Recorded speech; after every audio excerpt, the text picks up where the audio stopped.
GS के इस अति महत्वपूर्ण क्लास में आपका स्वागत है। इस क्लास में जीएस के सभी सब्जेक्ट से प्रश्न लिए गए हैं और इन प्रश्नों से संबंधित जितने भी महत्वपूर्ण प्रश्न बन सकते हैं उनको भी हम लोग पढ़ेंगे। और इस वीडियो से आपके जीएस के जितने भी सब्जेक्ट होते हैं सभी का रिवीजन हो जाएगा। चलिए हम लोग क्लास को शुरू करते हैं। तो पहला प्रश्न कह रहा है कि लोकसभा का प्रथम अध्यक्ष कौन था। तो लोकसभा के जो प्रथम अध्यक्ष थे वो कौन थे? जीवी मावलंकर थे। लोकसभा के जो प्रथम अध्यक्ष थे वो कौन थे? जीवी मावलंकर। ये आप लोग याद रखेंगे। लोकसभा के जो पहले अध्यक्ष थे वो कौन थे? जीवी मावलंकर। और आपसे पूछेगा कि लोकसभा में वर्तमान अध्यक्ष कौन है, तो वर्तमान अध्यक्ष लोकसभा में कौन है? ओम बिरला है। ओम बिरला वर्तमान समय में लोकसभा के अध्यक्ष हैं। ठीक, और देख लेते हैं यहाँ पे लोकसभा के बारे में। यदि आपसे पूछे कि संयुक्त अधिवेशन कौन बुलाता है, संयुक्त अधिवेशन की अध्यक्षता कौन करता है? यहाँ पे देखिए, संसद में संयुक्त अधिवेशन होता है जब लोकसभा और राज्यसभा दोनों संयुक्त रूप से यहाँ पे अधिवेशन होता है दोनों का, तो उसे कहते हैं संयुक्त अधिवेशन। ठीक, तो यहाँ पर पूछा है कि संयुक्त अधिवेशन में अध्यक्षता कौन करता है। तो संयुक्त अधिवेशन में जो अध्यक्षता का काम है वो कौन करता है? तो संयुक्त अधिवेशन में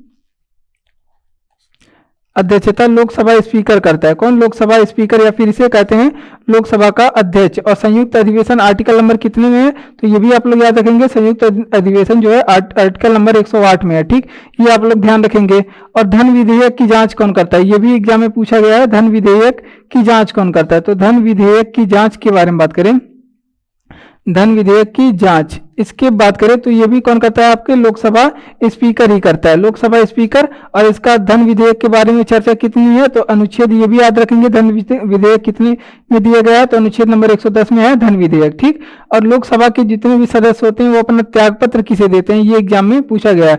लोकसभा के जो सभी सदस्य होते हैं, लोकसभा के सभी सदस्य जो होते हैं वो अपना त्यागपत्र किसे देते हैं? तो वो अपना जो त्यागपत्र है वो किसे देते हैं? तो वो भी किसे देते हैं? वो लोकसभा के स्पीकर को, यानी कि लोकसभा के अध्यक्ष को देते हैं। तो ये सारी चीजें आप लोग ध्यान रखेंगे। तो यहाँ पे देख लीजिए हम लोग क्या क्या पढ़े।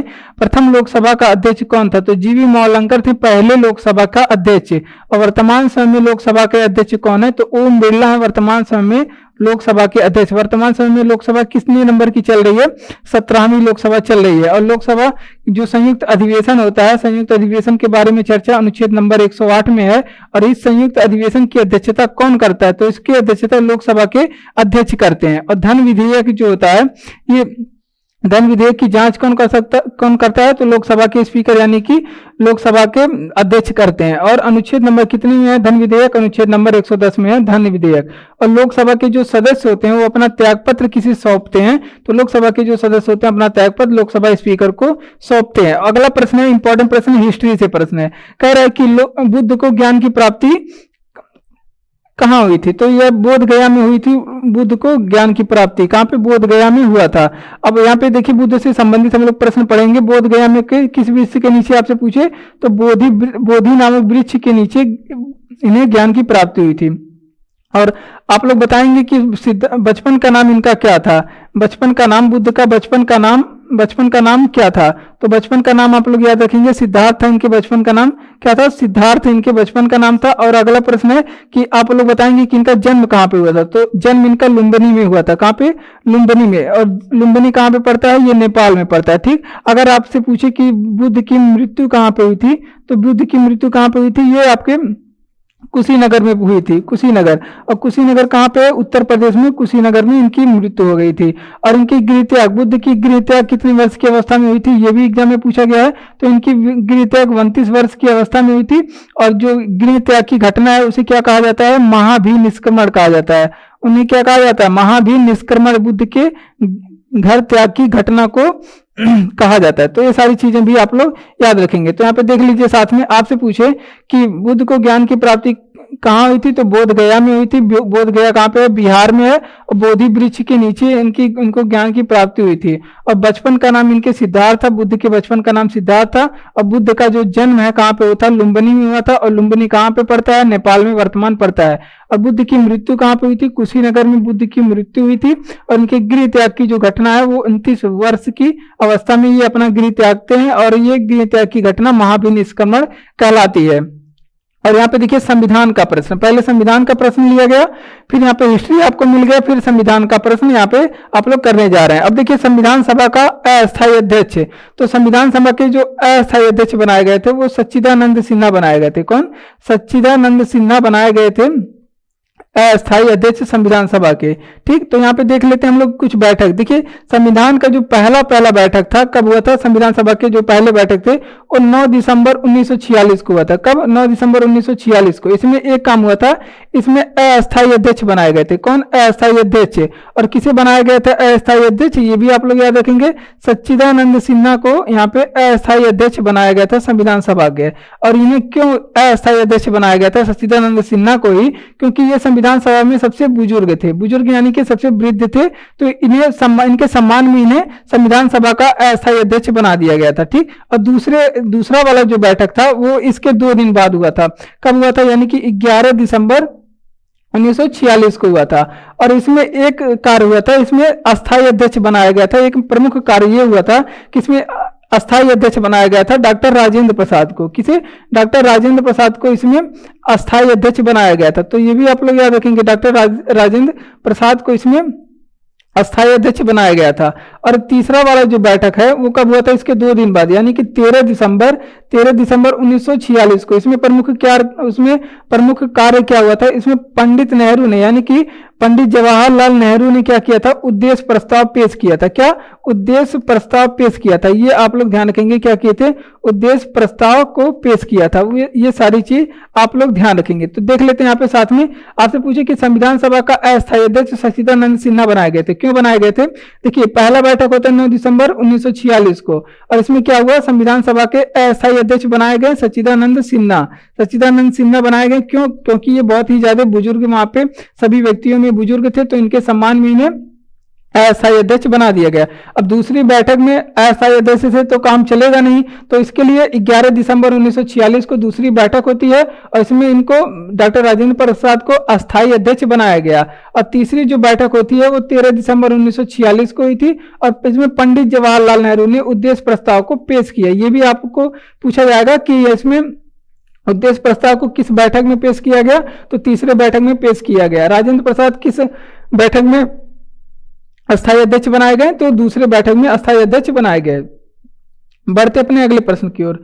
अगला प्रश्न की आर्य समाज की स्थापना। तो देखिए आर्य समाज की स्थापना की बात करें तो स्वामी दयानंद सरस्वती ने आर्य समाज की स्थापना किया था। कौन? स्वामी दयानंद सरस्वती ने किया था। ठीक, अब यहाँ पे देख लेते हैं आर्य समाज के बारे में। अब आपसे पूछे कि स्थापना कब हुई थी? तो 1875 में इसकी स्थापना हुई थी। और स्वामी दयानंद सरस्वती का आपसे पूछेगा कि मूल नाम क्या था, कई बार पूछा गया है। तो इनका मूल नाम जो था मूल शंकर था। स्वामी दयानंद सरस्वती का मूल नाम क्या था? मूल शंकर ही था इनके नया नाम। और इनका एक फेमस नारा है जो कि एग्जाम में पूछा जाता है, एक दिन पूछेगा, वेदों की ओर लौटो का नारा किसने दिया? वेदों की ओर लौटो का नारा किसने दिया? तो वेदों की ओर लौटो का नारा किसने दिया? ये आपके दयानंद सरस्वती ने दिया। अब आपसे पूछे कि इनकी एक रचना है, आपसे पूछे कि सत्यार्थ प्रकाश किसकी रचना है? सत्यार्थ प्रकाश किसकी रचना है? तो ये भी आपकी किसकी रचना है? आपके दयानंद सरस्वती की रचना है। अब आपसे पूछे कि शुद्धि आंदोलन के संस्थापक कौन थे? शुद्धि आंदोलन के संस्थापक कौन थे? तो शुद्धि आंदोलन के जो संस्थापक थे वो भी कौन थे? आपके दयानंद सरस्वती थे। ठीक, ये सारी चीजें आप लोग ध्यान रखेंगे। ठीक, दयानंद सरस्वती थे। ठीक, अब यहाँ पे देख लेते हैं साथ में, आपसे पूछे कि आर्य समाज की स्थापना किसने की? दयानंद सरस्वती ने की। कब की? 1875 में की। और इनका मूल नाम क्या था? तो दयानंद सरस्वती का मूल नाम मूल शंकर था। और इन्होंने एक नारा दिया, वेदों की ओर लौटो का नारा किसने दिया? तो आपके दयानंद सरस्वती ने दिया। सत्यार्थ प्रकाश किसकी रचना है?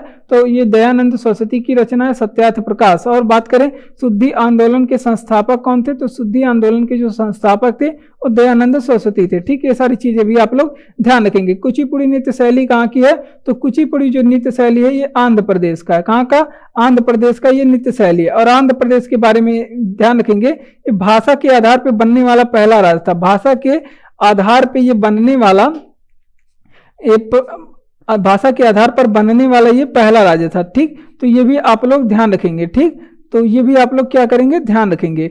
आगे देखते हैं हम लोग, आपसे पूछे कि यहाँ पे तमिलनाडु और आंध्र प्रदेश के तट को क्या कहते हैं? आंध्र प्रदेश और फिर किसका? तमिलनाडु के तट को, तमिलनाडु के तट को क्या कहते हैं? तो इसे कहते हैं कोरोमंडल। क्या कहते हैं? कोरोमंडल। मंडल। और जबकि आपसे पूछे कि यहाँ पे केरल के तट को क्या कहते हैं, आपसे पूछे कि केरल को तट को क्या कहते हैं, तो इसे मालाबार कहते हैं। क्या, इसे मालाबार कहते हैं। ठीक, तो ये भी आप लोग ध्यान रखेंगे, मालाबार तट, कोरोमंडल तट। आपसे पूछे कि मोहिनी अट्टम कहाँ का यहाँ पे शास्त्रीय नृत्य है, मोहिनी अट्टम कहाँ का शास्त्रीय नृत्य है, तो मोहिनी अट्टम कहाँ का है, ये केरल का है। ठीक, केरल का। और एक केरल का एक और शास्त्रीय नृत्य है, आपसे पूछे कि कथकली कहाँ का है, कथकली कहाँ का है, ये भी आपके केरल का है, केरल का कथकली भी है। आपसे पूछे कि यहाँ पे आपसे भरतनाट्यम कहाँ का है, भरतनाट्यम आपसे पूछे कहाँ का है, तो भरतनाट्यम जो है आपका तमिलनाडु का है। कहाँ पे, तमिलनाडु का है, ये आप लोग ध्यान रखेंगे। ठीक, तो यहाँ पे देख लेते हैं साथ में कुचिपुड़ी नृत्य शैली कहाँ की है, आंध्र प्रदेश की है। भाषा के आधार पर बनने वाला पहला राज्य जो था, भाषा के आधार पर पहला राज्य बना था आंध्र प्रदेश।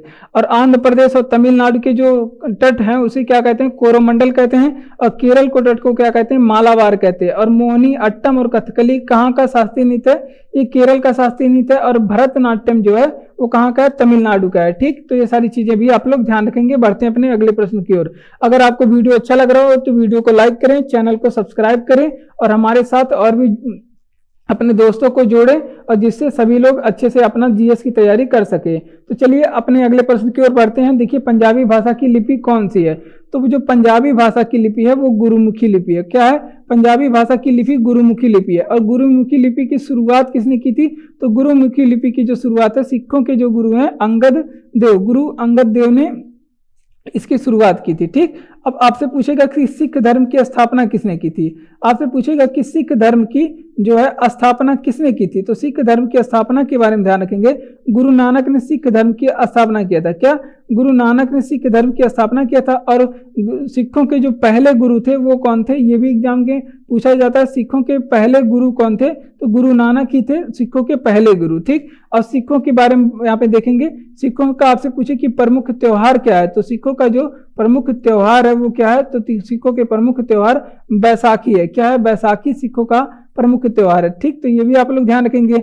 आपसे पूछे कि धर्म ग्रंथ क्या है, सिखों के धर्म ग्रंथ क्या है, तो देखिए सिखों के जो धर्म ग्रंथ है वो गुरु ग्रंथ साहिब है। क्या है, गुरु ग्रंथ साहिब, ये सिखों के जो धर्म ग्रंथ है वो है। ठीक, आप देख लेते हैं यहाँ पे, एक सिखों के गुरु है गुरु तेग बहादुर, एक सिखों के गुरु है गुरु तेग बहादुर। अब इनके बारे में पूछा जाता है कि गुरु तेग बहादुर की हत्या किसने करवाई थी, तो गुरु तेग बहादुर की जो हत्या है वो औरंगजेब ने करवाई थी। किसने, औरंगजेब ने करवाया था। ठीक, मुगल शासक औरंगजेब ने करवाया था। इतनी चीजें भी आप लोग ध्यान रखेंगे। तो देखिए, पंजाबी भाषा की लिपि कौन सी है, तो गुरुमुखी लिपि है। अब आपसे पूछेगा कि गुरुमुखी लिपि की शुरुआत किसने की थी, तो गुरु अंगद देव ने गुरुमुखी लिपि की शुरुआत की थी।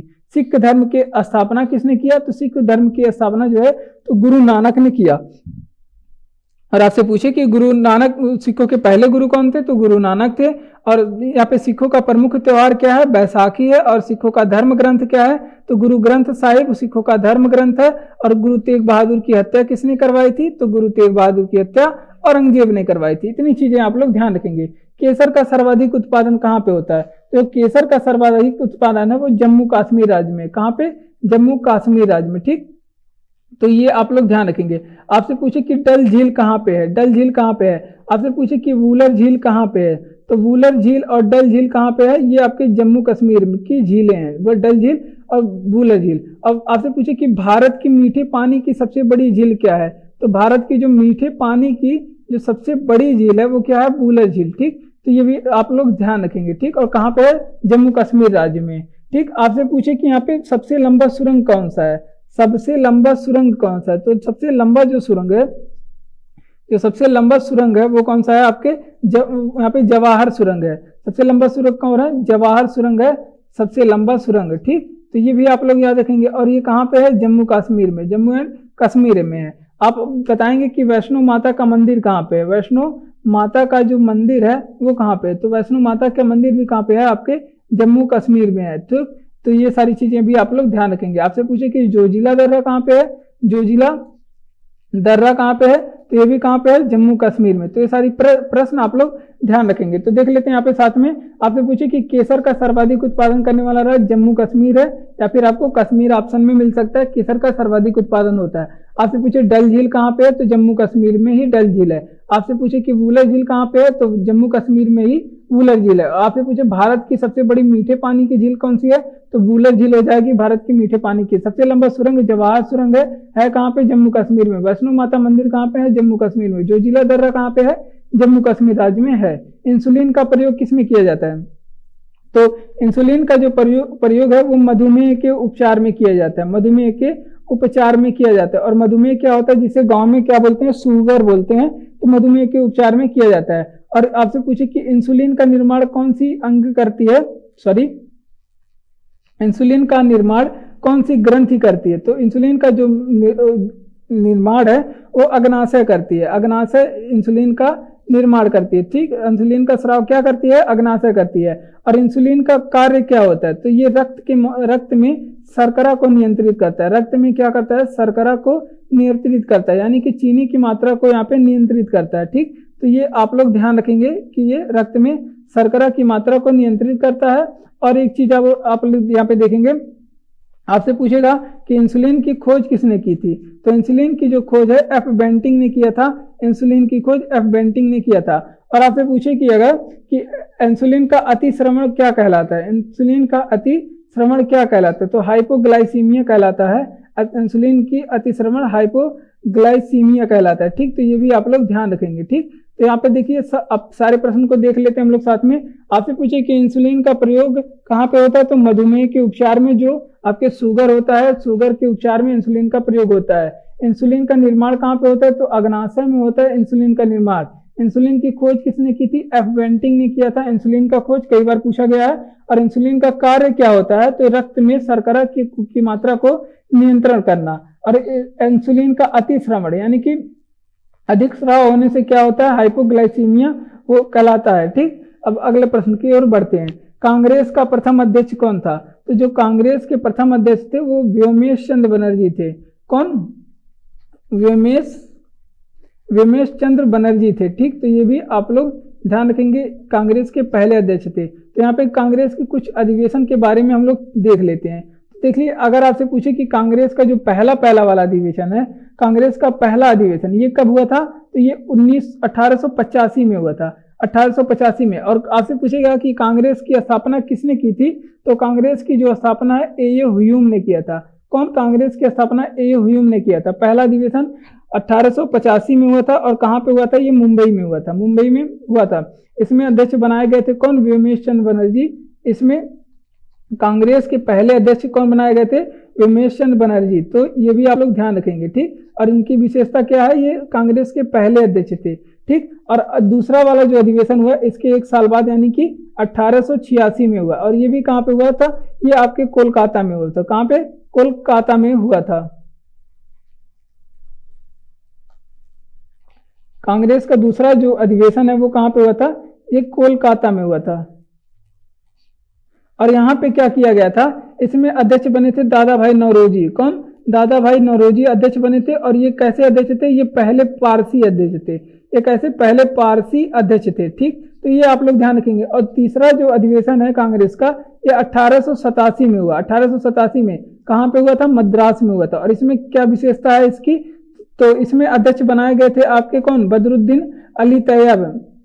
बदरुद्दीन अली तैयब इनमें अध्यक्ष बनाए गए थे। और बदरुद्दीन अली तैयब की बारे में बात करें, बदरुद्दीन अली तैयब के बारे में बात करें, ये पहले मुस्लिम अध्यक्ष थे। कैसे, पहले मुस्लिम अध्यक्ष थे। ये सारे एग्जाम में पूछे गए प्रश्न है और ये इंपॉर्टेंट प्रश्न है। और जो चौथा वाला जो कांग्रेस का अधिवेशन हुआ वो 1888 में हुआ, 1888 में हुआ। और ये कहाँ पे हुआ, आपके इलाहाबाद में। कहाँ पे, इलाहाबाद में हुआ। और इसमें जो अध्यक्ष बनाए गए थे वो कौन बनाए गए थे, इसमें जो आपके अध्यक्ष बनाए, जॉर्ज यूल बनाए गए, जॉर्ज यूल। और इनकी विशेषता क्या है, ये जॉर्ज यूल ये पहले अंग्रेज अध्यक्ष थे। ठीक, पहले अंग्रेज अध्यक्ष थे। ठीक, ये भी आप लोग ध्यान रखेंगे, पहले अंग्रेज अध्यक्ष थे। तो इन सारी चीजों को हम लोग देख लेते हैं। कांग्रेस के प्रथम अध्यक्ष कौन थे, व्योमेश चंद्र बनर्जी है। कांग्रेस की स्थापना किसने की थी, ए ह्यूम ने किया था कांग्रेस की स्थापना। कांग्रेस की पहली अधिवेशन 1885 में मुंबई में हुआ। इसमें अध्यक्ष बनाए गए व्योमेश चंद्र बनर्जी और ये कांग्रेस के पहले अध्यक्ष थे।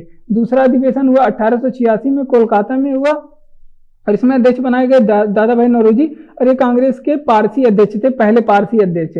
और तीसरा अधिवेशन 1987 में हुआ और मद्रास में हुआ और इसमें बदरुद्दीन अली तैयब इसमें अध्यक्ष बनाए गए और ये कांग्रेस के पहले मुस्लिम अध्यक्ष थे। और चौथा वाला जो अधिवेशन हुआ 1888 में, वो इलाहाबाद में हुआ और इसमें जॉर्जियो अध्यक्ष बनाए गए और ये कांग्रेस के पहले अंग्रेज अध्यक्ष थे। ठीक, तो ये सारी चीजें अपने कॉपी में आप लोग नोट करेंगे और इसे रिवीजन करेंगे 24 घंटे के अंदर 2 बार, तो ये आपको याद हो जाएगा। भारत की मुख्य भूमि का दक्षिणतम किनारा क्या है? तो भारत की अगर मुख्य भूमि का दक्षिणतम किनारा पूछे तो कन्याकुमारी है। ठीक, कन्याकुमारी है। और कन्याकुमारी को क्या कहते हैं? इसे केप केमोरिन भी कहते हैं, केप केमोरिन भी कहते हैं। तो दोनों नाम आप लोग याद रखेंगे, केप केमोरिन और कन्याकुमारी दोनों। और किस राज्य में है? तो ये तमिलनाडु राज्य में। कहाँ पे?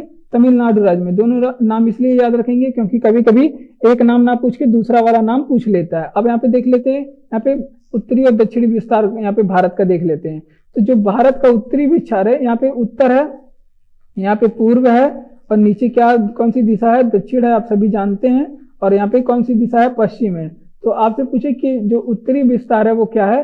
तो यहाँ पे उत्तरी विस्तार है जो, तो इसको क्या कहते हैं? इंदिरा कॉल कहते हैं। उत्तरी विस्तार को इंदिरा कॉल कहते हैं। और जो पूर्वी विस्तार है उसे क्या कहते हैं? किबिथु बोलते हैं। किस राज्य में? किबिथु राज्य में है। इसे क्या कहते हैं? किबिथु, या फिर इसका एक अन्य नाम है, इसको आपको वलांगू भी मिल सकता है, वलांगू या फिर किबिथु मिल सकता है। ये किस राज्य में? अरुणाचल प्रदेश में। और ये वाला किस राज्य में है? ये आपके लद्दाख राज्य में है। कांग्रेस की आपसे पूछे कि भारत का उत्तरी बिंदु कहाँ पे है? इंदिरा कॉल है और ये लद्दाख में है। भारत का पूर्वी बिंदु कहाँ पे है?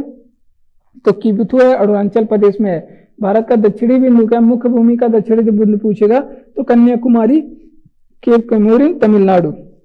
अगर ऐसे ही पूछे भारत का दक्षिणी बिंदु आपसे केवल पूछे तो क्या हो जाएगा? इंदिरा पॉइंट हो जाएगा। क्या?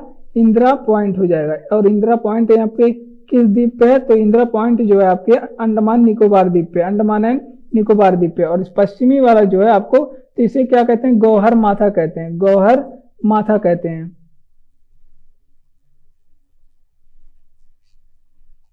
गौहर माथा कहते हैं, या फिर इसे क्या बोलते हैं? आपको सरक्रिक भी मिल सकता है, सरक्रिक भी मिल सकता है। और भारत के किस राज्य में है? गुजरात राज्य में है।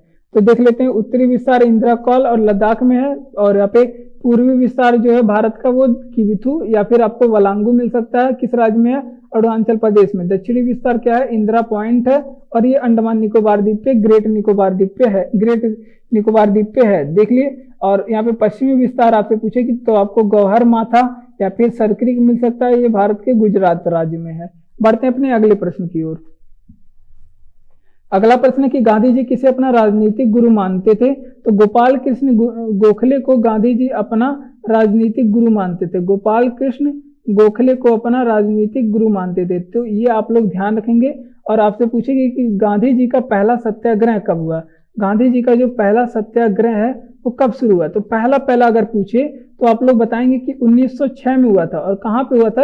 ये गांधी जी पहले दक्षिण अफ्रीका में रहते थे, तो वहीं पे ये अपना पहला सत्याग्रह शुरू कर दिए थे।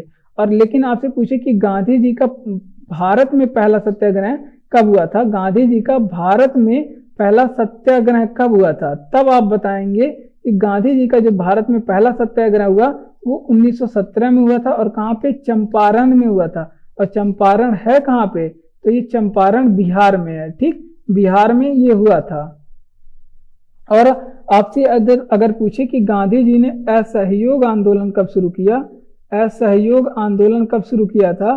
तो जो गांधी जी का असहयोग आंदोलन था वो कब शुरू हुआ था? 1920 को शुरू हुआ था।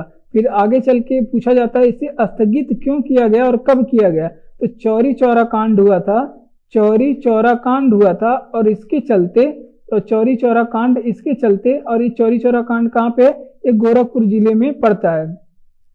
और इसके चलते गांधी जी ने असहयोग आंदोलन को स्थगित कर दिया था। ये भी पूछा जाता है कब किया गया था? तो 1922 में स्थगित किया गया था। जबकि चौरी चौरा जो कांड है ये 4 फरवरी 1922 को हुई थी। ठीक, तो ये भी डेट आप लोग ध्यान रखेंगे। अब देख लेते हैं यहाँ पे गांधी जी ने अपना राजनीतिक गुरु किसे मानते थे? तो गोपाल कृष्ण गोखले को अपने राजनीतिक गुरु मानते थे। गांधी जी का पहला सत्याग्रह दक्षिण अफ्रीका में ही शुरू हुआ था और ये दक्षिण अफ्रीका में रहते थे, तो 10 दक्षिणी अफ्रीका में शुरू हुआ था। गांधी जी का भारत में पहला सत्याग्रह 1917 में हुआ था और चंपारण बिहार में हुआ था। और आगे बात करें तो गांधी जी दक्षिण अफ्रीका से कब लौटे थे? दक्षिण अफ्रीका से कब लौटे थे गांधी जी, और ये आप लोग प्रेम से कमेंट बॉक्स में कमेंट करके बताएंगे। और देखिए भारत में सबसे पहले सूर्योदय कहाँ पे होता है, तो जो भारत में सबसे पहले सूर्योदय है, और यहाँ पे देखिए गांधी जी असहयोग आंदोलन कब शुरू किए थे, तो गांधी जी असहयोग आंदोलन 1920 को शुरू किए थे, और स्थगित इसे कब किए थे, तो चौरी चौरा कांड के बाद इन्हें स्थगित किया था। चौरी चौरा कांड गोरखपुर जिले में पड़ता है, 1922 में हुआ था, और ये 4 फरवरी 1922 को चौरी चौरा कांड हुआ था। ऐसे स्थगित किया गया था 1922 में, 1920 में शुरू हुआ था। भारत में सबसे पहले सूर्योदय कहाँ पे होता है, अरुणाचल प्रदेश में। कहाँ पे, अरुणाचल प्रदेश में भारत में सबसे पहले सूर्योदय होता है। ठीक, अगर आपसे पूछे कि सूर्योदय का देश किसे कहते हैं, सूर्योदय का देश किसे कहते हैं, तो सूर्योदय का जो देश है वो किसे कहते हैं, तो भारत में सूर्योदय का जो देश है वो जापान को कहते हैं सूर्योदय का देश। ठीक, अब आप लोग बताएंगे यहाँ पे सूर्योदय का देश तो हो गया, जापान को कहते हैं। आप लोग बताएंगे कि कोणार्क सूर्य मंदिर कहाँ पे है, कोणार्क जो सूर्य मंदिर है, सूर्य मंदिर ये कहाँ पे है, तो कोणार्क सूर्य मंदिर कहाँ पे है, ये उड़ीसा में है। कहाँ पे, उड़ीसा में है कोणार्क सूर्य मंदिर। ठीक, और आपसे पूछे कि अगर कि जो पृथ्वी है सूर्य के सबसे निकट कब होता है, पृथ्वी जो है, पृथ्वी वो सूर्य के निकट कब होता है, सूर्य के सबसे निकट कब होता है, तो सूर्य पृथ्वी के सबसे निकट जो होता है वो 3 जनवरी के दिन होता है। कब, 3 जनवरी के दिन होता है। और पृथ्वी सूर्य से सबसे दूर कब होता है, पृथ्वी सूर्य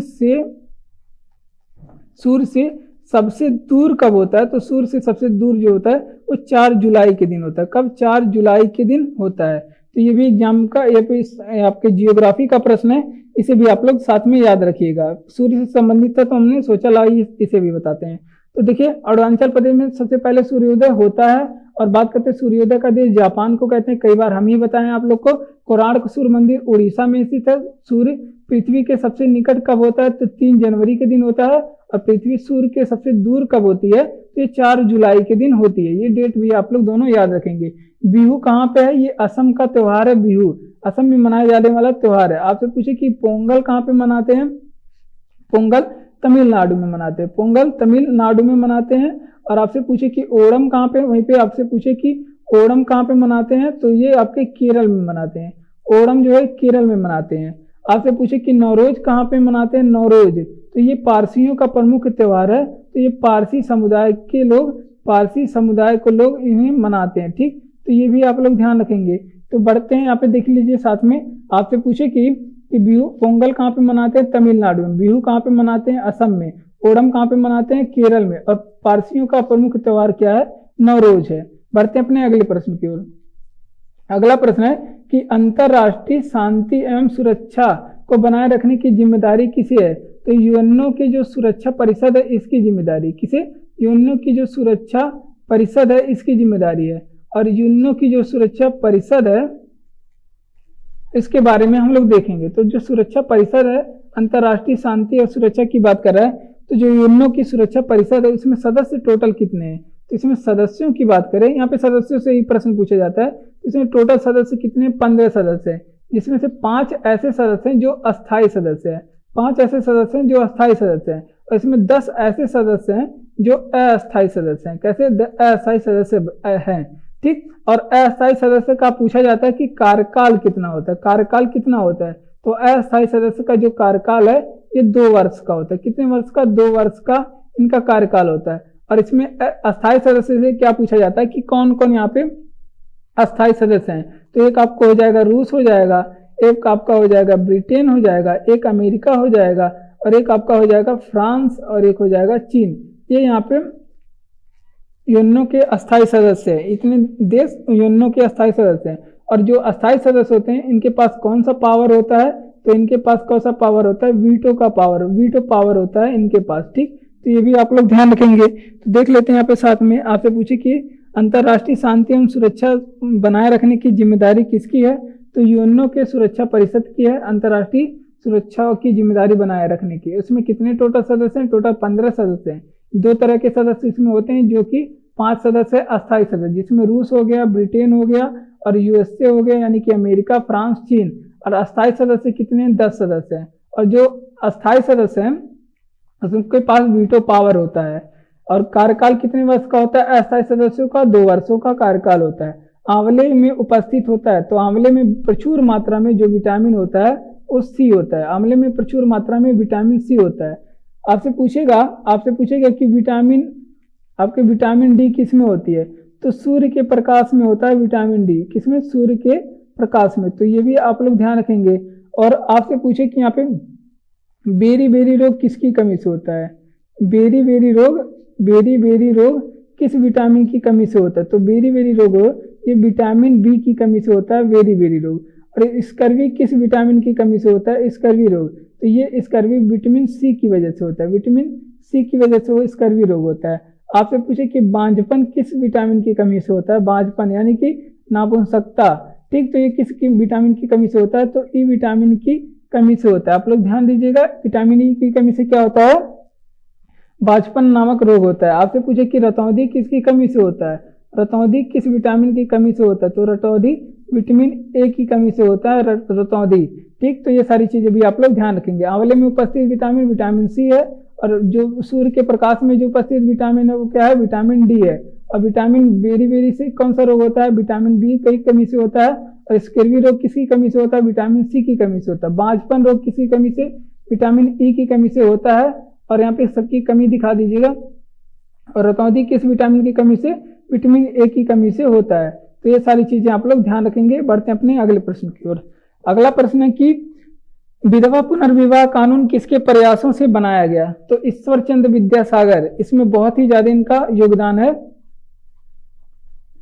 ईश्वर चंद्र विद्यासागर, इसका ज्यादा कई बार पूछा गया है ये प्रश्न, और इनका बहुत ही ज्यादा सहयोग है। 1856 में विधवा कानून बनाया गया था। और विधवा कानून को आपसे पूछेगा एग्जाम में किसने पारित किया था, तो लॉर्ड कैनिंग ने इसे पारित किया था। किसने, लॉर्ड कैनिंग ने इसे पारित किया था, ठीक। तो देखिए आपसे पूछे कि विधवा पुनर्विवाह कानून किसके प्रयासों से, तो ईश्वर चंद्र विद्यासागर के प्रयासों से 1856 में पारित किसने किया था, लॉर्ड कैनिंग ने किया था। तो इतनी चीजें आप लोग ध्यान रखेंगे। अगला प्रश्न है कि सशस्त्र बलों का सर्वोच्च सेनापति कौन होता है, तो सशस्त्र बलों का सर्वोच्च सेनापति जो होता है तो भारत का राष्ट्रपति होता है। अनुच्छेद नंबर कितने में है कि भारत का एक राष्ट्रपति होगा, तो अनुच्छेद नंबर 52 में कहा गया कि भारत का एक राष्ट्रपति होगा। और राष्ट्रपति का जो निर्वाचन पद्धति है वो अनुच्छेद नंबर कितने में बताया गया, तो अनुच्छेद नंबर 54 में कहा गया जो आपके राष्ट्रपति का निर्वाचन है वो बताया गया। अब राष्ट्रपति का कार्यकाल अनुच्छेद नंबर किस में बताया गया है, तो राष्ट्रपति का कार्यकाल 56 में बताया गया है। और राष्ट्रपति का जो कार्यकाल होता है वो 5 वर्ष का होता है, जबकि अमेरिका में राष्ट्रपति का कार्यकाल 4 वर्ष का होता है। शपथ के बारे में बात करें तो शपथ के बारे में, तो राष्ट्रपति का शपथ कितने में, आर्टिकल नंबर 60 में। और राष्ट्रपति पे महाभियोग चलेगा, तो ये किस आर्टिकल में है, आर्टिकल नंबर 61 पे महाभियोग है राष्ट्रपति का। महाभियोग की प्रक्रिया कहाँ से ली गई है, यूएसए से ली गई है। और राष्ट्रपति का क्षमादान किस आर्टिकल में है, राष्ट्रपति का जो क्षमादान है बहुत इंपॉर्टेंट है, आर्टिकल नंबर 72 में है। तो ये सारी चीजें आप लोग ध्यान रखेंगे। तो देखिए सशस्त्र बलों का सर्वोच्च सेनापति कौन होता है, तो राष्ट्रपति होता है। राष्ट्रपति के बारे में अनुच्छेद कितना है, 52 है। और कार्यकाल कितना होता है, 56 वर्ष का कार्यकाल होता है, 5 वर्ष का 56 कार्यकाल राष्ट्रपति का आर्टिकल 56 में बताया गया है। राष्ट्रपति के शपथ के बारे में चर्चा आर्टिकल नंबर 60 में है। राष्ट्रपति के पे महाभियोग के बारे में चर्चा आर्टिकल नंबर 61 में है। और बात करते हैं महाभियोग की प्रक्रिया यूएसए से ली गई है। महाभियोग लगाने से पहले राष्ट्रपति को 14 दिन पहले इनको सूचना देना होगा, 14 दिन पहले राष्ट्रपति को क्या कहना होगा, सूचना देना होगा। और राष्ट्रपति का निर्वाचन आर्टिकल नंबर 54 में है। राष्ट्रपति का क्षमादान जो है आर्टिकल नंबर 72 में है। भारत की सबसे बड़ी जनजाति क्या है, तो भारत की जो सबसे बड़ी जनजाति पाई जाती है वो गौड़ जनजाति होती है। गौड़ जनजाति भारत की सबसे बड़ी जनजाति है। आपसे पूछे कि सैम्पसन जनजाति भारत में कहाँ पे पाई जाती है, तो सैम्पसन जनजाति देखिए बहुत पूछा जाता है, ये अंडमान निकोबार द्वीप पे पाई जाती है। आपसे पूछे कि भारत में टोडा जनजाति कहाँ पाई जाती है, नीलगिरी क्षेत्र में पाई जाती है। नीलगिरी क्षेत्र में टोडा जनजाति पाई जाती है। नीलगिरी पहाड़ी है ना दक्षिण में, उसी के क्षेत्र में ये पाई जाती है। आपसे पूछे कि लेप्चा जनजाति कहाँ पाई जाती है, तो लेप्चा जनजाति जो भारत में सिक्किम राज्य में पाई जाती है। सिक्किम राज्य में लेप्चा जनजाति पाई जाती है। और आपसे पूछे कि भील जनजाति कहाँ पाई जाती है, तो ये गुजरात साइड में पाई जाती है। गुजरात साइड में भील जनजाति पाई जाती है। आपसे पूछे कि यहाँ पे मुंडा जनजाति कहाँ पाई जाती है, तो ये झारखंड राज्य में मुख्य रूप से मुंडा जनजाति पाई जाती है। ठीक। तो इतनी चीजें भी आप लोग जनजाति से कम याद रखेंगे। भारत की सबसे बड़ी जनजाति क्या है? गोंड है। टोडा जनजाति कहाँ? नीलगिरी के दक्षिण में पाए जाते हैं, नीलगिरी क्षेत्र में। सैमसन जनजाति कहाँ पे? अरुणाचल प्रदेश आपके अंडमान निकोबार में पाई जाती है। लेप्चा जनजाति कहाँ पे? सिक्किम में पाई जाती है। और भील जनजाति कहाँ पे पाई जाती है? गुजरात में भील जनजाति। मुंडा जनजाति कहाँ पे? झारखंड में पाई जाती है। अगले प्रश्न पे हम लोग बढ़ते हैं। अगला प्रश्न है कि शहीद ए आजम किसे कहा जाता है? तो शहीद ए आजम के नाम से किसे कहा जाता है? शहीद ए आजम किसे? भगत सिंह को कहा जाता है। भगत सिंह को कहा जाता है शहीद ए आजम। और भगत सिंह के बारे में आप लोग ध्यान रखेंगे कि ये आपसे पूछे कि इंकलाब जिंदाबाद का नारा किसने लगाया था? इंकलाब जिंदाबाद का नारा किसने लगाया था? तो इंकलाब जिंदाबाद का नारा भगत सिंह ने लगाया था। ठीक। आपसे पूछे कि लाहौर षड्यंत्र आपसे पूछे कि कब हुआ था? तो ये आप लोग ध्यान रखेंगे। जो लाहौर षड्यंत्र है इसमें कौन कौन लोग शामिल थे? एक तो आपके भगत सिंह शामिल थे। लाहौर षड्यंत्र के इसमें कौन कौन शामिल थे? भगत सिंह शामिल थे, राजगुरु शामिल थे और आपको सुखदेव शामिल थे। ये आपके भगत सिंह षड्यंत्र में आपके लाहौर षड्यंत्र में शामिल थे। और इन्हें आगे चल के फांसी दे दी जाती है। फांसी क्यों दी गई थी? क्योंकि ये सैंडर्स की हत्या किए थे। फांसी कब हुई थी? तो ये भी एग्जाम में पूछा जाता है। 23 मार्च 1931 को इन्हें फांसी हुई थी। और बात करते हैं इनका कारण क्या था फांसी देने का? तो ये लोग क्या किए थे? सैंडर्स की हत्या किए थे, सैंडर्स की हत्या कर दिए थे। ठीक। तो ये सारी चीजें आप लोग ध्यान रखेंगे। तो देखिए यहाँ पे हम लोग साथ में देखते हैं शहीद ए आजम किसे कहा जाता है? भगत सिंह को कहा जाता है। इंकलाब जिंदाबाद का नारा किसने दिया? तो इंकलाब जिंदाबाद का जो नारा है भगत सिंह ने दिया। और लाहौर षड्यंत्र के देखते हैं, भगत सिंह थे, राजगुरु थे और सुखदेव थे, ये लोग साथ में थे। और ये कब हुआ था? तो इन्हें फांसी कब हुई थी? तो 23 मार्च 1931 को लाहौर षड्यंत्र केस में इन्हें फांसी हो जाती है, भगत सिंह, सुखदेव और राजगुरु को। और कारण इनका सैंडर्स की हत्या है। जलियांवाला बाग हत्याकांड इंपॉर्टेंट प्रश्न है। 13 अप्रैल 1919 को हुआ था। 13 अप्रैल 1919 को हुआ था। ये कहाँ पे जलियांवाला बाग? तो ये अमृतसर में है। जलियांवाला बाग कहाँ पे? अमृतसर। और अमृतसर कहाँ पे है? ये पंजाब राज्य में। कहाँ पे? पंजाब। अमृतसर पंजाब में।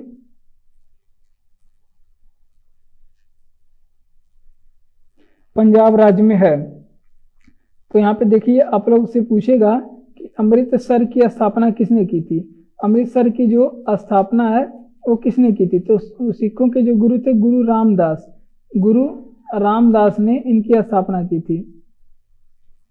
और जलियांवाले बाग हत्याकांड में क्या पूछा जाता है? तो इसमें गोली चलाने का आदेश किसने दिया था? गोली चलाने का आदेश किसने दिया था? तो गोली चलाने का जो आदेश है वो जनरल डायर ने दिया था। किसने? जनरल डायर ने दिया था। आगे चल के जनरल डायर की हत्या किसने किया था? ऊधम सिंह ने कर दिया था जनरल डायर की हत्या। तो ये भी आप लोग ध्यान रखेंगे। ठीक। तो आपसे पूछे कि इस समय भारत का जब जलियांवाला बाग हत्याकांड हुआ था तो इस समय भारत का वायसराय कौन था? तो इस समय जो वायसराय था भारत का चेम्सफोर्ड था। किसमें कौन था? चेम्सफोर्ड था। और अगला प्रश्न है कि इसमें सर की उपाधि दुख होकर सर की उपाधि किसने वापस कर दी थी? जलियांवाले बाग कांड से दुखी होकर। तो आपके रविंद्रनाथ टैगोर ने इन्हें सर की उपाधि वापस कर दी थी। तो देख लीजिए यहाँ पे साथ में आपसे पूछे जलियांवाला बाग हत्याकांड कब हुआ था? 13 अप्रैल 1919 को। जो गोली चलाने का जो आदेश है जनरल डायर ने दिया था। आगे चल के जनरल डायर की हत्या किसने की थी? ऊधम सिंह ने की थी। और अमृतसर कहाँ पे है? अमृतसर पंजाब में है। अमृतसर कहाँ पे है? ये पंजाब में। और यहाँ पे अमृतसर की स्थापना किसने की थी? तो अमृतसर की जो स्थापना है ये गुरु रामदास ने किया था। अब बात करते हैं यहाँ पे ये भी पूछा जाता है कि इस समय वायसराय कौन थे जलियांवाले बाग हत्याकांड में? लॉर्ड चेम्सफोर्ड थे इस समय वायसराय। और जलियांवाले बाग हत्याकांड से दुखी होकर सर की उपाधि किसने लौटा दी थी? तो रविंद्रनाथ टैगोर ने लौटा दी थी। और जलियांवाले बाग की जांच के लिए कौन सी कमीशन बनाई गई थी? तो हंटर आयोग बनाया गया था इसके जांच के लिए। ठीक। जलियांवाले बाग हत्याकांड के जांच के लिए हंटर आयोग बनाया गया था। बढ़ते हैं अगले प्रश्न की ओर।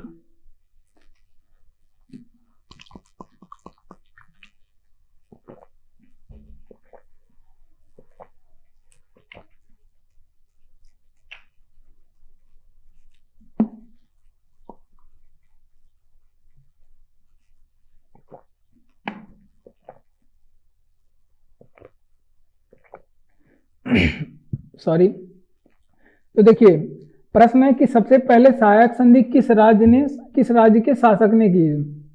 तो सबसे पहले सहायक संधि हैदराबाद के निजाम ने की थी। किसने? हैदराबाद के निजाम ने की थी। और सहायक संधि का आपसे पूछा जाता है कि शुरुआत किसने किया था। सहायक संधि का जो शुरुआत है वो वेलेजली ने किया था। कौन? वेलेजली ने किया था सहायक संधि का शुरुआत। और कब कब किया था? तो 1798 में सहायक संधि की शुरुआत वेलेजली ने किया था। और ये उसमें सहायक संधि का शुरुआत आपसे पूछे क्यों किया था, तो ब्रिटिश साम्राज्य के विस्तार के लिए। क्यों? ब्रिटिश साम्राज्य के विस्तार के लिए सहायक संधि का यहाँ पे शुरुआत किया था। ठीक, आपसे पूछे कि सहायक संधि स्वीकार करने वाला पहला मराठा पेशवा कौन था, ये भी एग्जाम में पूछा गया है। सहायक संधि को स्वीकार करने वाला पहला मराठा शासक कौन था? तो सहायक संधि के जो स्वीकार करने वाले पहले मराठा शासक थे वो पेशवा बाजीराव सेकंड थे। ठीक, पेशवा बाजीराव सेकंड थे। तो ये सारी चीजें आप लोग ध्यान रखेंगे। देखिए सबसे पहले सहायक संधि के शासन किसने, इसकी शासक ने स्वीकार की, तो हैदराबाद के निजाम ने इसे स्वीकार किया। और इसका शुरुआत कब किसने किया? वेलेजली ने शुरू किया 1798 में। और क्यों किया? कि ब्रिटिश साम्राज्य के विस्तार के लिए। और पहला मराठा शासक कौन था जिसने सहायक संधि को स्वीकारा था? वो आपके पेशवा बाजीराव सेकंड थे। किस योजना के तहत भारत का विभाजन हुआ? तो माउंट बेटन योजना के तहत भारत विभाजन हुआ। कौन सा योजना था? आप लोग ध्यान रखेंगे, माउंट बेटन योजना के तहत भारत विभाजित हुआ। और माउंट बेटन योजना कब आया था? तो ये आया था आपके 3 जून 1957 को। कब? 3 जून 1957 को भारत यहाँ पे आया था माउंट बेटन योजना 1947 को, सॉरी 3 जून 1947 को, क्योंकि 1947 में ही तो भारत का विभाजन होता है। और कब विभाजन हुआ था? भारत का विभाजन कब हुआ था? तो ये भी आप लोग ध्यान रखेंगे, 15 अगस्त 1947 को भारत का विभाजन हुआ। कब? 15 अगस्त 1947 को।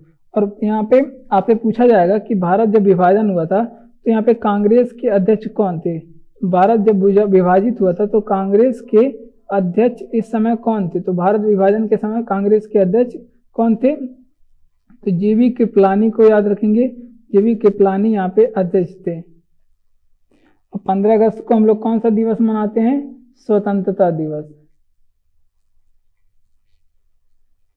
ये भी आप लोग ध्यान रखेंगे। तो देख लेते हैं यहाँ पे हम लोग किस योजना के तहत भारत का विभाजन हुआ। तो माउंट बेटन योजना के तहत भारत का विभाजन हुआ। माउंट बेटन योजना के तहत भारत का विभाजन हुआ।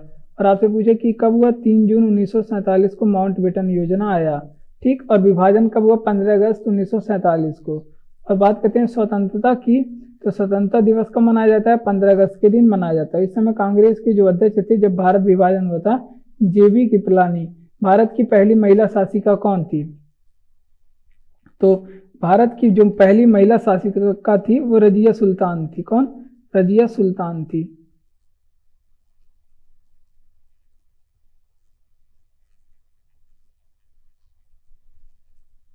और रजिया सुल्तान किसकी पुत्री थी?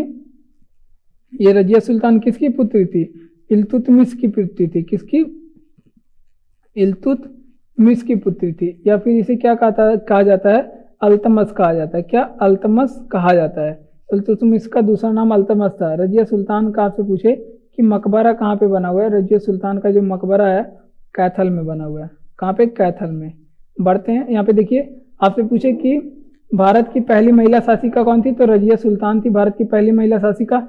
ये पुत्री किसकी थी? इल्तुतमिश की पुत्री थी। इल्तुतमिश को ही क्या कहा जाता है? अल्तमश कहा जाता है। और इनका मकबरा कहाँ पे बना हुआ है? कैथल में रजिया सुल्तान का मकबरा बना हुआ है। बढ़ते हैं अगले प्रश्न में, भारत का विभाजन किसके द्वारा किया गया? तो जो भारत का विभाजन है, सॉरी बंगाल का विभाजन, तो किसके द्वारा हुआ? तो बंगाल का विभाजन कब हुआ? 1905 में। और इसका गवर्नर कौन था? बंगाल के विभाजन के समय गवर्नर कौन था? तो लॉर्ड कर्जन था यहाँ पे गवर्नर भारत के विभाजन के समय। अब बात करते हैं आगे चल के, भारत का विभाजन रद्द कर दिया गया था। ये रद्द कब किया गया था? 1911 में किया गया था। और आपसे पूछेगा कि इसको रद्द किसने किया था भारत के विभाजन को? तो इसे आगे चल के किसने रद्द किया था? तो हार्डिंग ने इसे रद्द कर दिया गया था। हार्डिंग ने इसे रद्द कर दिया था। ठीक, देख लेते हैं बंगाल का विभाजन कब हुआ था। 1905 में होने वाला था। गवर्नर थे लॉर्ड कर्जन और इसे रद्द किया गया 1911 में। किसके द्वारा? हार्डिंग के द्वारा इसे रद्द कर दिया। मछली किसकी सहायता से सांस लेती है? तो मछली जो है आपके गलफड़ों के सहायता से सांस लेती है। किसे?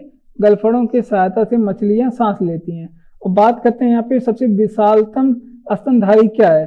सबसे विशाल स्तनधारी, सबसे विशालतम जो है स्तनधारी कौन है? तो सबसे विशालतम स्तनधारी वो ब्लू व्हेल है। क्या है?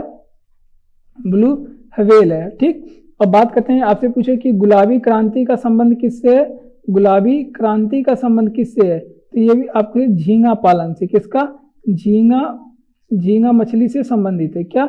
झींगा मछली से। और आपसे पूछे कि यहाँ पे नीली क्रांति का संबंध किससे है?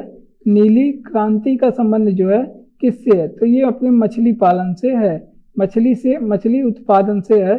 झींगा क्रांति का नीली क्रांति का संबंध है।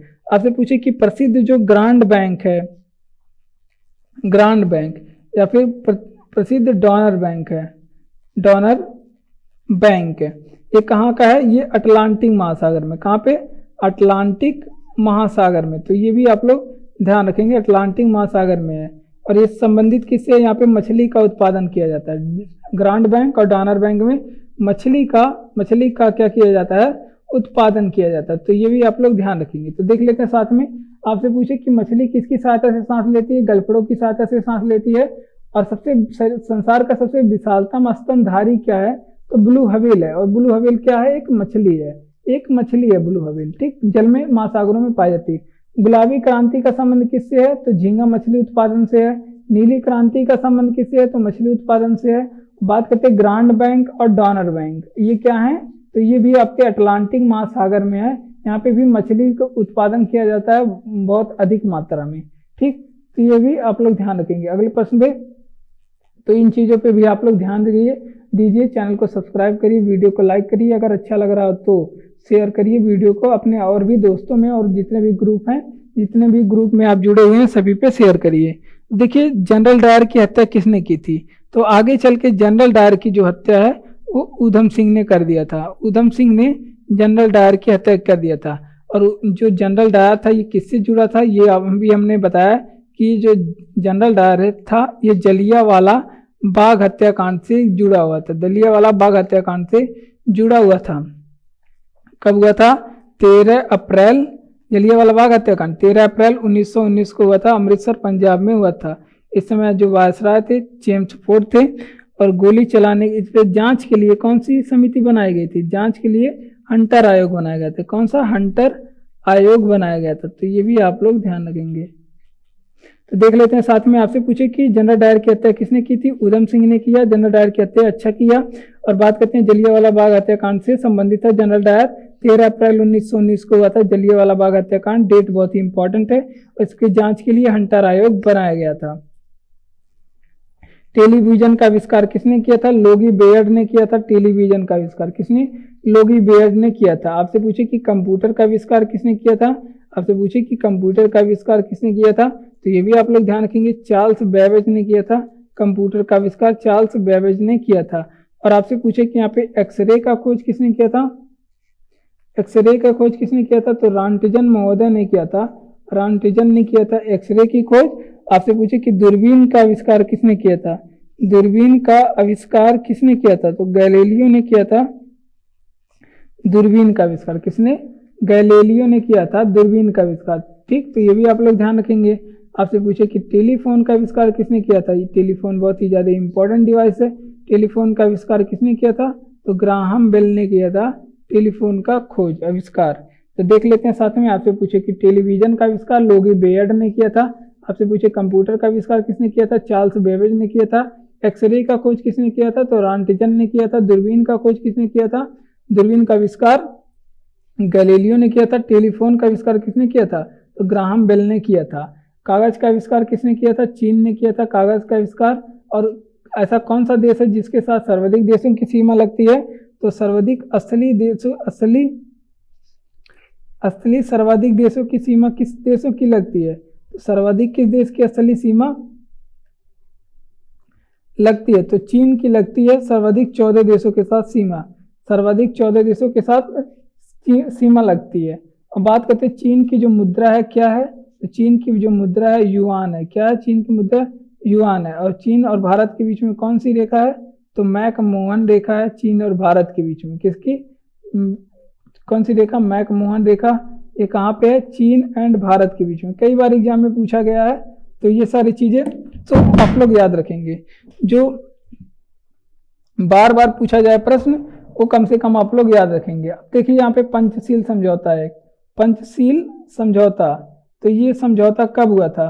तो पंचशील जो समझौता है वो 1954 में हुआ था। और ये भी किसके बीच में हुआ था? तो ये भी भारत और चीन के बीच में, भारत और चीन के बीच में हुआ था। ठीक, तो ये सारी चीजें आप लोग ध्यान रखेंगे। देख लेते हैं साथ में। आपसे पूछे कागज का आविष्कार किसने किया? चीन ने किया। और सर्वाधिक स्थलीय सीमा सर्वाधिक देशों के साथ किसकी लगती है? चीन की लगती है, टोटल 14 देशों के साथ। और मुद्रा क्या है चीन का? युआन है मुद्रा चीन का। भारत की मुद्रा मैकमोहन रेखा भारत और चीन के बीच में है। और भारत की पंचशील समझौता भारत और चीन के बीच में 1954 में हुआ था। अगले प्रश्न की ओर बढ़ते हैं। तो अगला प्रश्न है हमारा कि भारत में कुल कितने उच्च न्यायालय हैं? तो भारत में कुल कितने? 25 उच्च न्यायालय हैं। और आपसे पूछेगा कि सबसे नवीनतम उच्च न्यायालय भारत में क्या है?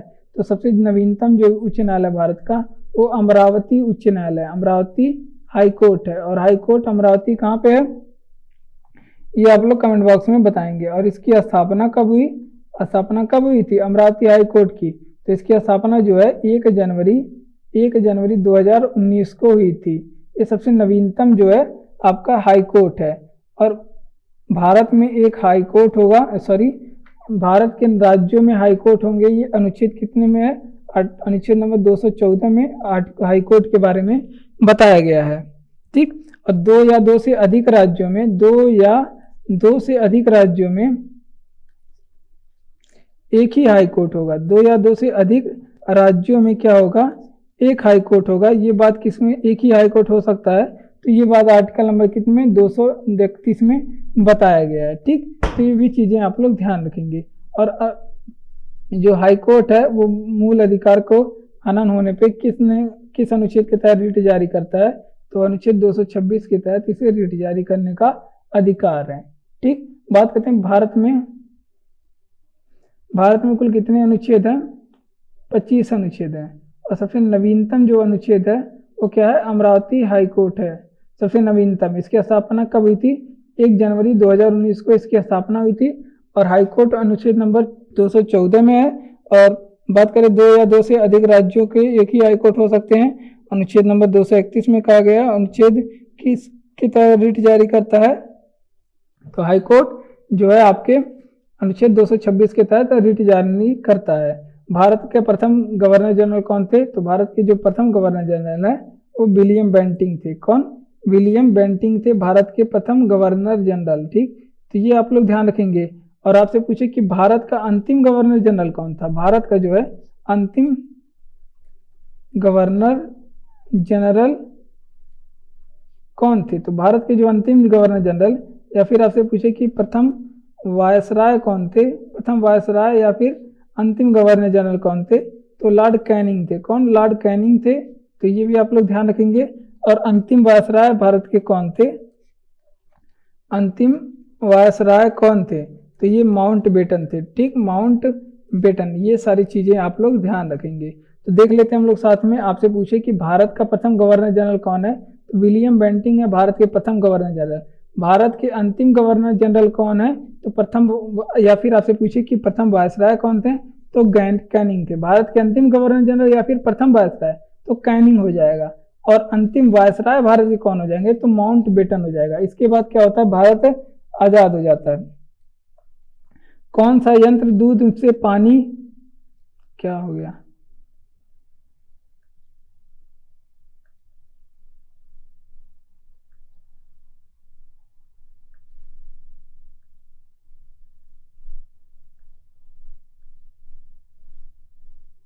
वाइट कैसे हो गया? अगला प्रश्न आप लोग बताएंगे। 7 नंबर का प्रश्न यहाँ पे मिस हो गया है। तो यहाँ पे 7 नंबर का प्रश्न में आप बताएंगे कि दूध की माप किस यंत्र से की जाती है? दूध की माप किस यंत्र से की जाती है? तो जो दूध की माप है ये किस यंत्र से की जाती है? आप लोग बताएंगे। कि दूध की माप है जो लैक्टोमीटर से की जाती है। किससे? लैक्टोमीटर से दूध की माप की जाती है। ठीक, आपसे पूछे कि अगर दूध से दही बन रहा है, आपसे पूछे कि दूध से जब दही बनता है तो इसमें कौन सी बैक्टीरिया सहायक होती है? दूध से दही बनने में कौन सी बैक्टीरिया सहायक होती है? तो यहाँ पे लैक्टोबैसिलस बैक्टीरिया को आप लोग ध्यान रखेंगे, ये दूध से दही बनने में सहायक होती है, लैक्टोबैसिलस बैक्टीरिया। अगर आपको दूध से क्या बनाना है? दूध से दही बनाना है। दूध से दही बनाने में कौन सा एंजाइम काम करता है? कौन सा एंजाइम काम करता है? तो ये भी आप लोग ध्यान रखेंगे, रेनिन एंजाइम काम करता है दूध से दही बनाने में। और दूध का आप लोग बताएंगे, दूध का पीएच कितना होता है? तो 6.6 होता है दूध का पीएच। ये भी आप लोग ध्यान रखेंगे। आप लोग बताएंगे कि दूध में अम्ल कौन सा होता है? तो दूध में जो अम्ल होता है लैक्टिक अम्ल होता है। कौन सा? लैक्टिक अम्ल होता है दूध में। ठीक, तो ये भी आप लोग ध्यान रखेंगे। और आप लोग बताएंगे कि श्वेत क्रांति का संबंध किससे है? श्वेत क्रांति का जो संबंध है वो किससे है? तो आपके दूध उत्पादन से। श्वेत क्रांति का संबंध किससे है? दूध उत्पादन से है। ठीक, और राष्ट्रीय दुग्ध दिवस कब मनाया जाता है? राष्ट्रीय दुग्ध दिवस कब मनाया जाता है? तो जो राष्ट्रीय दुग्ध दिवस है वो आपको कब मनाया जाता है? 26 नवंबर को मनाया जाता है। क्यों 26 नवंबर को मनाया जाता है? तो डॉक्टर वर्गीज कुरियन थे, जो भारत में दुग्ध क्रांति के जनक माने जाते हैं। दुग्ध क्रांति के क्या माने जाते हैं? जनक। इनका क्या होता है? जन्मदिन इस दिन होता है। इनका क्या होता है? जन्मदिन इस दिन होता है। इस वजह से इन्हें क्या 26 नवंबर को दुग्ध दिवस मनाते हैं। दूध की माप किस में की जाती है? तो लैक्टोमीटर में की जाती है। दूध का पीएच कितना होता है? 6.6 होता है। दूध से दही बनाने में कौन सी बैक्टीरिया सहायक होती है? तो लैक्टोबैसिलस होती है। और दूध से दही बनाने में एंजाइम कौन सा काम करता है? तो रेनिन एंजाइम काम करता है। दूध में अम्ल कौन से पाए जाते हैं? लैक्टिक अम्ल पाए जाते हैं। श्वेत क्रांति का संबंध किससे है? तो दूध उत्पादन से श्वेत क्रांति का संबंध। राष्ट्रीय दुग्ध दिवस कब मनाया जाता है? 26 नवंबर के दिन मनाया जाता है। वर्गीज कुरियन का किससे संबंधित है? दुग्ध क्रांति से संबंधित है और इनका जन्मदिन इस दिन होता है। इस वजह से इसे दुग्ध दिवस मनाए जाते हैं। अगला प्रश्न है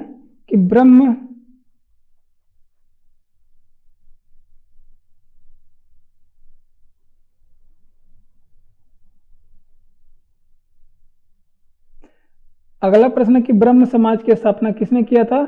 तो राजा राम मोहन राय ने क्या किया था?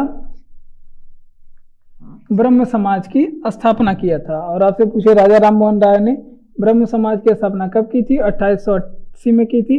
आपसे पूछे कि कहाँ पे की? 1828 में की थी। कहाँ पे की थी? तो कोलकाता में। ठीक, आपसे पूछे कि सती प्रथा का अंत किसने करवाया था? किसके प्रयासों से सती प्रथा का अंत हुआ था? सती प्रथा का अंत किसके प्रयासों से हुआ था? तो इसमें सर्वाधिक प्रयास किसी ने किया था? तो कौन थे? सर्वाधिक प्रयास राजा राम मोहन राय ने किया था। सती प्रथा का जो अंत है ये कब हुआ था? तो ये भी डेट पूछा जाता है। 1829 को हुआ था सती प्रथा का अंत। और सती प्रथा का जो अंत है यहाँ पे आप लोग बताएंगे कि राजा राम मोहन राय को राजा की उपाधि किसने दी थी? तो राजा राम मोहन राय की जो राजा की उपाधि है वो अकबर सेकंड ने दिया था। किसने? अकबर सेकंड ने। और राजा राम मोहन राय के बारे में आप लोग ध्यान रखेंगे। आपसे पूछे कि आत्मीय सभा की स्थापना किसने की? आत्मीय सभा की स्थापना किसने की थी? तो आत्मीय सभा की जो स्थापना है राजा राम मोहन राय ने किया था। अब बात करते हैं राजा राम मोहन राय की मृत्यु कहाँ पे हुई थी? तो ब्रिस्टल में हुई थी इनकी मृत्यु। ब्रिस्टल कहाँ पे है? इंग्लैंड में। कहाँ पे? इंग्लैंड में। और यहीं पे इनका क्या बना हुआ है? समाधि बना हुआ है। समाधि आपसे पूछे कहाँ पे बना हुआ है? तो ब्रिस्टल इंग्लैंड में बना हुआ है। देख लेते हैं साथ में। आपसे पूछे कि ब्रह्म समाज की स्थापना किसने की थी? तो राजा राम मोहन राय ने किया। ब्रह्म समाज की स्थापना किसने? राजा राम मोहन राय ने। कब किया? 1828 में कोलकाता में। तो अगला प्रश्न है कि सती प्रथा का अंत में सर्वाधिक प्रयास जो है राजा राम मोहन राय ने किया था। और इनका अंत कब हुआ था? सती प्रथा का अंत 1829 में हुआ था। और आत्मीय सभा की जो स्थापना है किसने किया था? राजा राम मोहन राय ने किया था। राजा राम मोहन राय की जो है मृत्यु कहाँ पे हुई थी? ब्रिस्टल इंग्लैंड में हुई थी।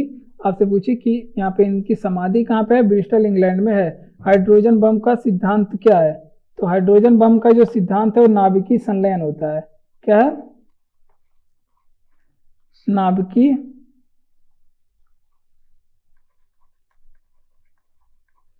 नाभिकीय संलयन है हाइड्रोजन बम का सिद्धांत। आपसे पूछे कि परमाणु बम का सिद्धांत क्या है? परमाणु बम का जो सिद्धांत है क्या है? तो नाभिकीय विखंडन है परमाणु बम का सिद्धांत। क्या है? नाभिकीय विखंडन परमाणु बम का सिद्धांत है। आपसे पूछे कि सूर्य में कौन सी अभिक्रिया होती है?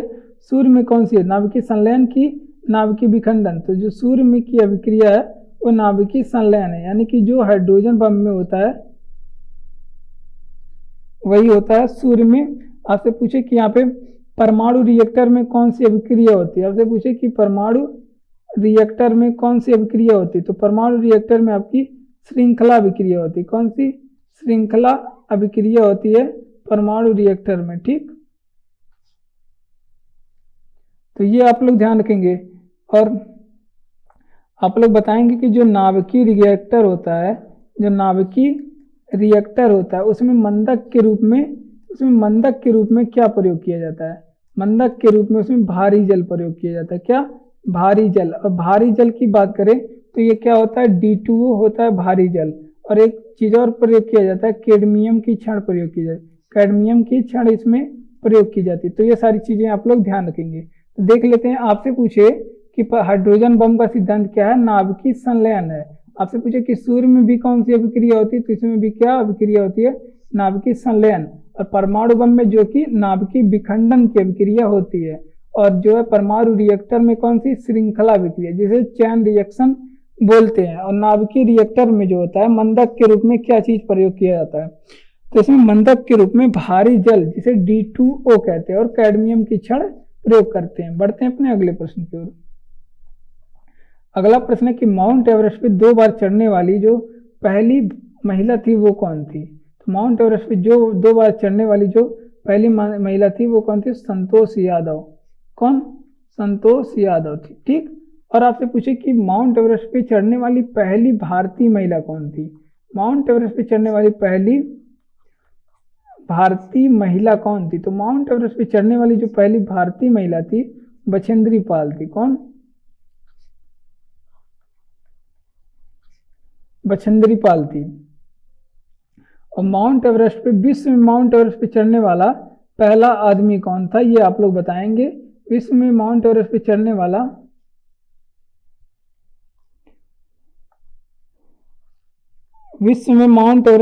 वाला पहला आदमी कौन था, या फिर पहला पुरुष कौन था? तो विश्व में जो माउंट एवरेस्ट पे चढ़ने वाला पहला आदमी था वो एमंड हिलेरी था। कौन? एमंड हिलेरी था। ठीक, कहाँ का था ये? रूस का लड़का था। और आपसे पूछे कि विश्व में माउंट एवरेस्ट पे चढ़ने वाली पहली महिला कौन है? विश्व में माउंट एवरेस्ट पे चढ़ने वाली पहली महिला कौन है? तो जुनको तोबाई थी। कौन? जुनको। ये आप लोग बताएंगे कि एमंड हिलेरी किस जगह की हैं, कहाँ के थे? तो जुनको तोबाई थी, जो कि कहाँ पे की थी? ये जापान की थी। और माउंट एवरेस्ट की बात करें तो इसे नेपाल में क्या कहते हैं? सागर माथा कहते हैं। इसे नेपाल में क्या? सागर माथा कहते हैं। तिब्बत में चोमोलुंगमा कहते हैं। देख लेते हैं साथ में। आपसे पूछे माउंट एवरेस्ट पे 2 बार चढ़ने वाली पहली महिला संतोष यादव। माउंट एवरेस्ट पे चढ़ने वाली पहली भारतीय महिला कौन थी? बछेंद्री पाल। माउंट एवरेस्ट पे चढ़ने वाला पहला आदमी कौन था? एमंड हिलेरी था। और बात करते हैं माउंट एवरेस्ट पे चढ़ने वाली विश्व की पहली महिला कौन थी? तो जुनको तबाई थी, जो कि कहाँ की थी? जापान की रहने वाली थी। पेलाग्रा रोग किसकी कमी से होता है?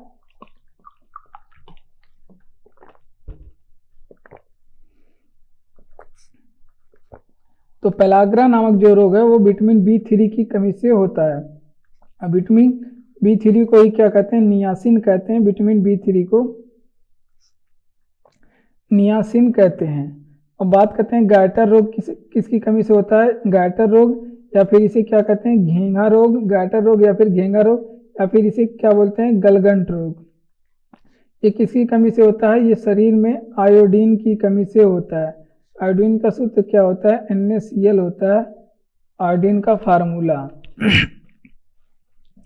अब आप लोग बताएंगे कि क्वासियोरकर, यहाँ पे डबल क्या रहेगा, क्वासियोरकर रोग जो है ये किसकी कमी से होता है? तो क्वासियोरकर रोग जो शरीर में प्रोटीन की कमी से होता है, प्रोटीन की कमी से होता है। और पशुओं में दुग्ध ज्वार एक बीमारी है, पशुओं के जो दुग्ध ज्वार है ये किसकी कमी से होता है? तो यहाँ पे शरीर में कैल्शियम की कमी के कारण, कैल्शियम की कमी के कारण पशुओं में दुग्ध ज्वार रोग होता है। आपसे पूछे कि पीलिया रोग में कौन सा अंग प्रभावित होता है? तो पीलिया रोग में यकृत प्रभावित होता है। तो ये सारी चीजें आप लोग ध्यान रखेंगे। तो यहाँ पे देख लेते हैं साथ में, आपसे पूछे कि पलाग्रा रोग विटामिन B3 की कमी से, इसे नियासिन भी कहते हैं। गायटर रोग इसे क्या कहते हैं? घींगा या फिर गलगंट कहते हैं, ये आयोडीन की कमी से होता है। सूत्र है NaCl। बात करते हैं क्वासियोरकर रोग, ये शरीर में प्रोटीन की कमी से होता है। और दुग्ध ज्वार की बात करें तो एक कैल्शियम की कमी से होता है। पशुओं में होता है, किसमें? पशुओं में होता है, मनुष्यों में नहीं, पशुओं में होता है। और यहाँ पे पीलिया रोग में प्रभावित अंग है जो यकृत है। बात करते हैं अर्थशास्त्र नामक पुस्तक किसने लिखा था? चाणक्य ने लिखा था अर्थशास्त्र नामक पुस्तक। चाणक्य को क्या कहते हैं? इन्हें कौटिल्य भी कहते हैं, चाणक्य को ही क्या कहते हैं? विष्णुगुप्त भी कहते हैं, कौटिल्य विष्णुगुप्त भी कहते हैं। और अर्थशास्त्र नामक ये पुस्तक किससे संबंधित है? ये राजनीति से संबंधित पुस्तक है, इसमें राजनीति से संबंधित है, ना कि पैसे मुद्रा से संबंधित है। तो राजनीति से संबंधित है। और बात करते हैं ये अर्थशास्त्र के लेखक जो कौटिल्य कौन थे? ये आपके चंद्रगुप्त मौर्य जो थे, चंद्रगुप्त जो मौर्य थे उनके क्या थे? ये गुरु थे और महामंत्री, उनके दरबार में ये उनके गुरु थे। और फिर कौन थे? महामंत्री भी थे। तो ये भी आप लोग ध्यान रखेंगे। भारत का मैकियावेली किसे कहा जाता है? तो भारत का जो मैकियावेली है ये किसे कहा जाता है? तो भारत का जो मैकियावेली है ये आपके विष्णुगुप्त, कौटिल्य या फिर चाणक्य को कहा जाता है। तो यहाँ पे देख लेते हैं साथ में, आपसे पूछा अर्थशास्त्र नामक पुस्तक किसने लिखी थी? चाणक्य, कौटिल्य या फिर विष्णुगुप्त ने लिखा था। और राजनीति से संबंधित ये पुस्तक थी, किससे संबंधित थी? राजनीति से संबंधित थी। और बात करते हैं चंद्रगुप्त मौर्य की, ये कौन थे? गुरु थे और इनके दरबार में महामंत्री पद पे रहते थे। बात करते हैं भारत का मैकियावेली किसे कहा जाता है? चंद्रगुप्त मौर्य को कहा जाता है। बढ़ते हैं अपने अगले प्रश्न। भारत की पहली महिला राज्यपाल कौन थी? तो सरोजिनी नायडू थी। भारत की पहली महिला राज्यपाल कौन थी? सरोजिनी नायडू थी। आपसे पूछे कि भारत की पहली महिला CM कौन थी? तो ये कौन थी? सुचेता कृपलानी थी भारत की पहली महिला CM थी। और 21 राज्य की बनी थी? दोनों उत्तर प्रदेश की बनी थी। और देख लेते हैं यहाँ पे भारत के भारत की जो है पहली महिला प्रधानमंत्री कौन है? तो भारत की पहली महिला प्रधानमंत्री जो है वो इंदिरा गांधी थी। कौन? इंदिरा गांधी। बहुत ही ज्यादा फेमस नेता थी, बहुत ही ज्यादा अच्छा काम करती थी। इन्हें क्या कहा जाता है? भारत का आयरन लेडी कहा जाता है। क्या? स्टील लेडी या फिर आयरन लेडी कहा जाता है। ठीक, तो ये आप लोग ध्यान रखेंगे। बात करते हैं यहाँ पे भारत की पहली महिला प्रधानमंत्री, भारत की पहली महिला राज्यपाल, भारत की पहली महिला क्या बोलते हैं? भारत की पहली महिला राष्ट्रपति कौन थी?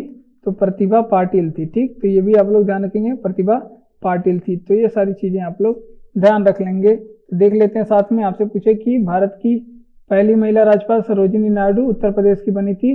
भारत की पहली महिला CM सुचेता कृपलानी उत्तर प्रदेश की बनी थी। भारत की पहली महिला प्रधानमंत्री इंदिरा गांधी बनी थी।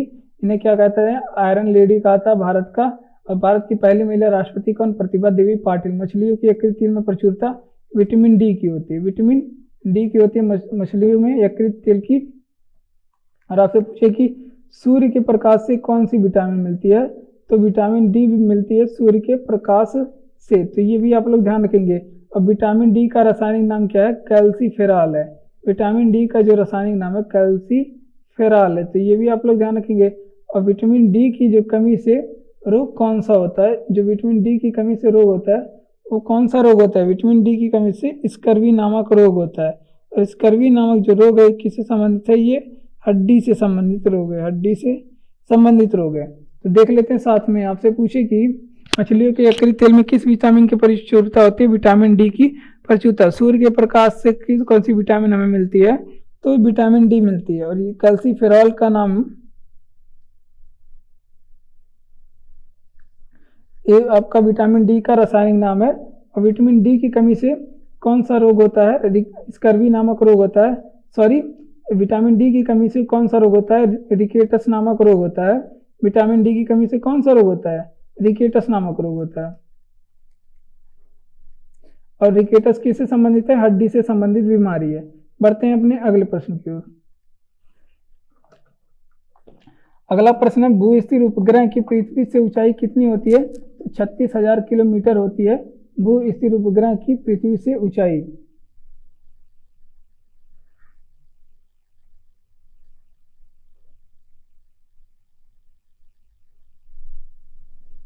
तो 36,000 किलोमीटर होती है। भारत का प्रथम उपग्रह कौन था? ये आप लोग बताएंगे कि भारत का प्रथम उपग्रह कौन था। तो भारत का जो प्रथम उपग्रह था आर्यभट्ट था। भारत का पहला उपग्रह आर्यभट्ट था। कब छोड़ा गया था? 1975 में। मदद किससे ली गई थी? रूस से ही छोड़ा गया था और रूस की मदद ली गई थी। और विश्व का जो पहला उपग्रह था वो कौन था? विश्व का पहला उपग्रह क्या था? तो स्पुतनिक फर्स्ट था। विश्व का पहला उपग्रह क्या था? Sputnik first. और ये किस देश का उपग्रह था? ये रूस वाले छोड़े थे स्पुतनिक फर्स्ट। ऐसे कब छोड़ा गया था? तो 1957 में से छोड़ा गया था। और पृथ्वी का पलायन वेग कितना होता है? पृथ्वी का जो पलायन वेग होता है 11.2 किलोमीटर प्रति सेकंड होता है। किलोमीटर प्रति सेकंड, यहाँ पे मात्रा का आप लोग याद रखेंगे। 11.2 किलोमीटर प्रति सेकंड होता है। भू स्थिर उपग्रह की पृथ्वी से ऊंचाई कितनी होती है? 36,000 किलोमीटर होती है। प्रथम भारत का उपग्रह कौन था? आर्यभट्ट था। 1975 में छोड़ा गया।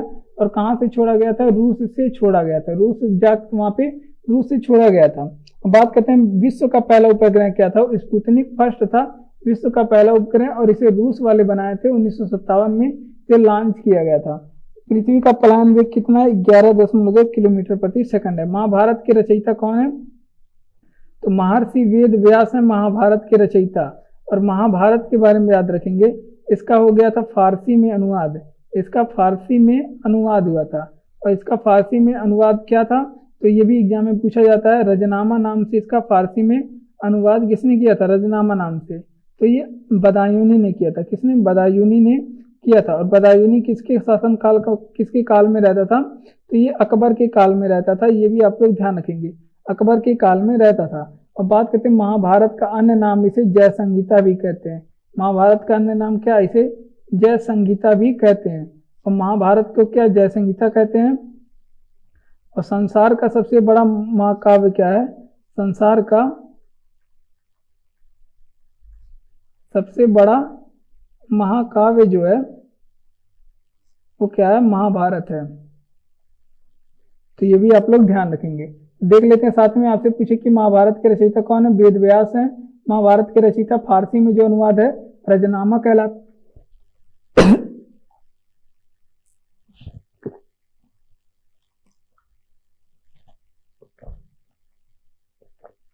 और महाभारत का फारसी में अनुवाद किसने किया था? बदायूनी ने किया था। किसके काल में? अकबर के काल में। और जय संगीता क्या कहलाता है? महाभारत का दूसरा नाम है। संसार का सबसे बड़ा महाकाव्य जो है वो महाभारत है। पानी का अधिकतम घनत्व कितने डिग्री सेंटीग्रेड पे होता है? तो 4 डिग्री सेंटीग्रेड पे पानी का सर्वाधिक घनत्व होता है। और बात करते हैं पानी का जो है क्वथनांक क्या होता है? पानी का क्वथनांक। और क्वथनांक आप लोग यहाँ पे बताएंगे कि जिस तापमान पे पानी उबलना शुरू होता है उसे पानी का क्वथनांक कहते हैं। तो यहाँ पे क्वथनांक ही आपसे पूछेगा, यहाँ पे नाम देता है क्वथनांक। और आपसे पूछेगा पहाड़ों पे क्वथनांक क्या होता है? तो पहाड़ों पर जो क्वथनांक होता है 100 डिग्री से कम हो जाता है। 100 डिग्री सेल्सियस से कम हो जाता है। क्यों कम हो जाता है? क्योंकि पहाड़ों पे जो है वायुमंडलीय दाब भी बहुत कम हो जाता है। इस वजह से यहाँ पे इसका जो क्वथनांक भी है, क्वथनांक भी कम हो जाता है। क्वथनांक भी वहाँ पे कम हो जाता है। तो ये आप लोग ध्यान रखेंगे, ठीक। और आप लोग देखेंगे पानी का हिमांक कितना होता है, ये आप लोग बताएंगे कि पानी का हिमांक कितना होता है, तो यानी कि वह तापमान जिस पे पानी जमना स्टार्ट हो जाए, जम जाए, तो 0 डिग्री सेंटीग्रेड पानी का हिमांक होता है। आप लोग पढ़े होंगे भारी जल के बारे में पढ़े होंगे, और इसका जो है क्वथनांक पूछा जाता है। भारी जल का क्वथनांक आपसे पूछिए कितना होता है, तो ये चूंकि ये भारी जल है तो इसका क्वथनांक 100 डिग्री से कुछ अधिक होगा, तो ये 101 डिग्री 42 जो डिग्री सेंटीग्रेड 101.42 डिग्री सेंटीग्रेड इसका तापमान होता है भारी जल का। ये इस तापमान पे क्या होता है, ये उबलना स्टार्ट करता है। ठीक, यानी कि आपसे पूछे कि परम शून्य ताप किसे कहते हैं, कहाँ पे लिखे, यहाँ पे परम शून्य ताप किसे कहते हैं। जो परम शून्य ताप किसे कहते हैं, -273 डिग्री सेंटीग्रेड को परम शून्य ताप कहते हैं। तो यहाँ पे देखिए सारे प्रश्न देख लेते हैं। आपसे पूछे कि पानी का घनत्व अधिकतम कब होता है, तो 4 डिग्री सेंटीग्रेड पे। क्वथनांक कब होता है, यहाँ पे 100 डिग्री सेंटीग्रेड पे पानी का क्वथनांक होता है, यानी कि 100 डिग्री सेंटीग्रेड पे उबलने लगता है। और पहाड़ों पे क्वथनांक पूछे तो 100 डिग्री सेंटीग्रेड से यहाँ पे कम दर्शा रहा है, क्योंकि यहाँ पे दाब क्या होता है, बहुत कम, इस वजह से क्वथनांक बहुत कम वहाँ पे होता है, जल्दी ही पानी उबलने लगता है। हिमांक क्या होता है, 0 डिग्री सेंटीग्रेड पानी का हिमांक होता है। भारी जल का जो क्वथनांक है 101.42 डिग्री सेंटीग्रेड होता है। और अगला प्रश्न है कि लाल बहादुर की समाधि स्थल कहाँ पे है, विजय घाट में है। लाल बहादुर शास्त्री की जो समाधि स्थल है वो कहाँ है, विजय घाट। विजय घाट कहाँ पे, विजय घाट कहाँ पे, दिल्ली में। यहाँ पे इनकी समाधि स्थल बनी हुई है। और जो लाल बहादुर शास्त्री हैं इनका निधन कहाँ पे हुआ था, तो इनका निधन भी आप लोग याद रखेंगे, ताशकंद में इनका निधन हुआ था। कहाँ पे, ताशकंद में इनका निधन हुआ था। अब आप लोग बताएंगे कि लक्ष्मीबाई का, रानी लक्ष्मीबाई कहाँ की रानी थी, ये झांसी की रानी थी। और यहाँ पे इनका जो मकबरा है वो ग्वालियर में बना हुआ है। कहाँ पे, ग्वालियर बना हुआ है। और महात्मा गांधी को तो आप लोग जानते ही होंगे।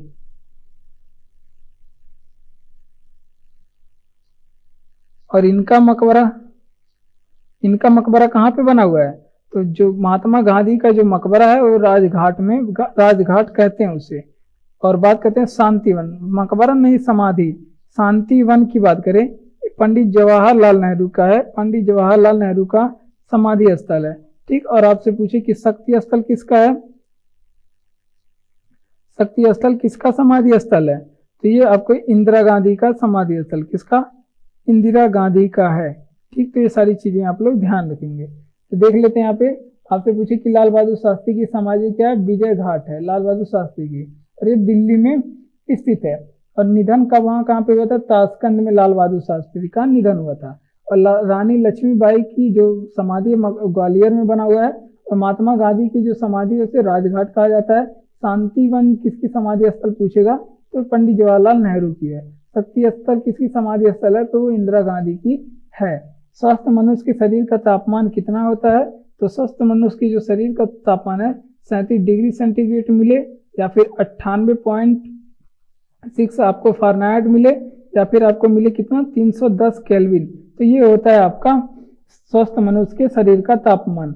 और आपसे पूछे कि स्वस्थ मनुष्य के शरीर का रक्तदाब कितना होता है, तो ये आपका 80 से लेके 120 मिलीमीटर mm होता है। और आपसे पूछे कि स्वस्थ मनुष्य के हृदय स्पंदन कितना होता है, स्वस्थ मनुष्य का जो हृदय स्पंदन है वो कितना होता है, 72 बार प्रति मिनट होता है, 72 बार प्रति मिनट होता है। तो ये भी आप लोग ध्यान रखेंगे। और मनुष्य का हृदय एक बार धड़कने में कितना समय लगता है, मनुष्य का हृदय एक बार धड़कने में कितना समय लेता है, तो एक बार धड़कने में 0.8 सेकंड का ये समय लेता है। और आप लोग अगला प्रश्न बताएंगे कि मनुष्य में रक्त की मात्रा कितनी होती है, मनुष्य में रक्त की मात्रा कितनी होती है, 5 से 6 लीटर मनुष्य में रक्त की मात्रा होती है, कितनी, 5 से 6 लीटर। और रक्त का आप लोग बताएंगे रक्त का पीएच कितना होता है, रक्त का पीएच मान 7.4 होता है। ठीक, तो ये भी आप लोग ध्यान रखेंगे। मनुष्य में आपसे पूछे कि हड्डियां कितनी होती हैं, मनुष्य में हड्डियां कितनी होती हैं, तो 206 हड्डी होती है मनुष्य में। और आपसे पूछे कि मनुष्य में गुणसूत्र कितने होते हैं, मनुष्य में गुणसूत्र कितने होते हैं, तो 23 जोड़े गुणसूत्र, या फिर आपसे 23 जोड़े या फिर 46 गुणसूत्र होते हैं। देख लेते हैं साथ में। आपसे पूछे स्वस्थ मनुष्य के शरीर का तापमान कितना होता है, तो अगर आपसे 37 डिग्री फारेनहाइट दिया तो वो लगाएंगे, नहीं तो 37 डिग्री सेल्सियस दिया है तो वो लगाएंगे, नहीं तो 98.6 डिग्री फ़ारेनहाइट दिया है वो लगाएंगे, नहीं तो 310 केल्विन दिया है वो लगाएंगे। परम शून्य ताप हमने बताया ही। और रक्तदाब कितना होता है 80 से लेके 120 mm, हृदय स्पंदन 72 बार प्रति मिनट होता है और एक बार धड़कने में 0.8 सेकंड का समय लेता है दिल। बात करते हैं हड्डी कितनी होती है मनुष्य के शरीर में 206, लेकिन अगर शिशु की बात करेंगे तो कितनी हड्डी होती है, तो ये भी आप लोग ध्यान रखेंगे कि शिशुओं में 300 लगभग हड्डियां होती हैं। रक्त कितना होता है 5 से 6 लीटर, रक्त का पीएच कितना होता है 7.4 होता है और मनुष्य में जो गुरसूत्र होते हैं 23 जोड़े गुरसूत्र होते हैं या फिर 46 होते हैं। बढ़ते हैं अपने अगले प्रश्न की ओर। वायुयानों की टायरों में कौन सी गैस भरी जाती है, तो वायुयानों की टायरों में नाइट्रोजन गैस भरी जाती है। और बात करते हैं यहाँ पे वायुयानों की टायरों में वायुयानों की खोज किसने की थी, यानी कि वायुयानों की खोज का मतलब आविष्कार किसने किया था, तो ओलिवर और विलीवर। ओलिवर राइट और फिर विलीवर राइट, ये क्या किए थे, दो भाई थे, ओलिवर राइट और विलीवर राइट।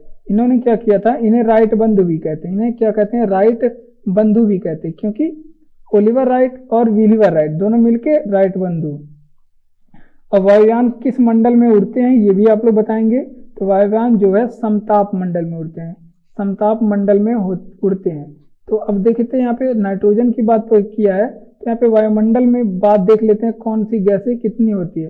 तो अगर आपसे पूछे कि वायुमंडल में नाइट्रोजन कितनी है, तो वायुमंडल में नाइट्रोजन जो है मात्रा है कितना 78% यहाँ पे नाइट्रोजन है। और यही वायुमंडल में कौन सी गैस सर्वाधिक पाई जाती है, तो सर्वाधिक नाइट्रोजन 78%। आपसे पूछे कि वायुमंडल में ऑक्सीजन कितना प्रतिशत है, तो 21% ऑक्सीजन है।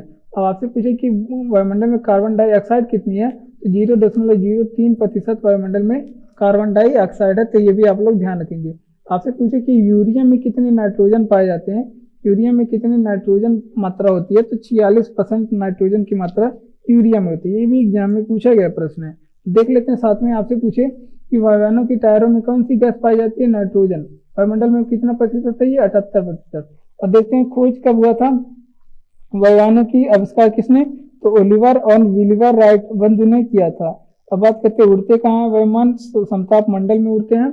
और वायुमंडल में कौन कौन सी गैस कितनी पाई जाती है, 78% नाइट्रोजन, 21% ऑक्सीजन और 0.03% क्या होता है, ये आपके कार्बन डाइऑक्साइड होता है। यूरिया में 46% ये आपके पाए जाते हैं। और सर्वाधिक मात्रा में वायुमंडल में गैस जो है नाइट्रोजन पाया जाता है। सोल्डर किसकी मिश्र धातु होती है, तो सोल्डर जो है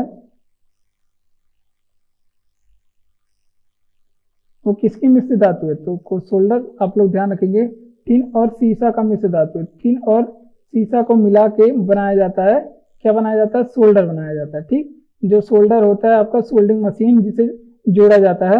आपसे पूछे कि पीतल किसका मिश्रण होता है, तो पीतल जो है तांबा और जस्ता का मिश्रण होता है, किसका, तांबा प्लस जस्ता का मिश्रण होता है पीतल। तो ये भी इस तरह के भी प्रश्न एग्जाम में पूछे जाते हैं, इस वजह से हमने सोचा इसे भी लिया जाए। कांसा का किसका मिश्रण होता है, तो कांसा जो है आपका तांबा और किसका, टिन का मिश्रण होता है, तांबा तो प्लस टिन का। आप लोग बताएंगे कि विद्युत जो फ्यूज होता है वो किसका मिश्रण होता है, ये आप लोग कमेंट बॉक्स में हमें बताएंगे। 2 प्रश्न दिए कमेंट बॉक्स में, तो ये भी आप लोग बताएंगे।